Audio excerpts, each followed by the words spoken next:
Tinatanggal ang mga wrinkles, melasma, age spots at freckles. Ang makinis at maputing balat na mukhang 10 taong mas bata ay nakakatulong sa'yo na maging mas kumpiyansa. Hindi na kailangang gumastos ng maraming pera at oras sa pagpunta sa spa. Kahit sa bahay, sa isang bote lang ng Revita Peptide Anti-Aging Serum, mapapaganda mo ang iyong balat sa loob ng 7 araw. Marami na akong nagamit na moisturizer, pero yung Revita Peptide Bottle lang ang effective after 1 linggo ng paggamit. Ang komposisyon ay naglalaman ng mga aktibong sangkap tulad ng palmitoyl peptide, collagen, glycerin at vitamina C. Regular na gamitin, umaga at gabi, 2 beses sa 1 araw.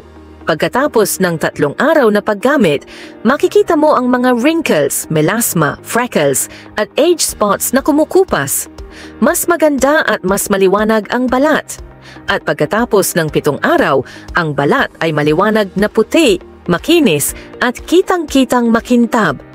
Ang mga sangkap ay natural, kaya angkop ito sa lahat ng uri ng balat at hindi nagiging sanhi ng pangangati o side effect.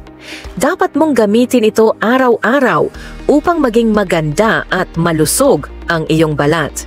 Kung gusto mong magkaroon ng maputing balat tulad ko, click mo lang ang link sa ibaba. Mayroong malaking promosyon para sa 50 tao na nag-click sa link at ang unang gumamit nito.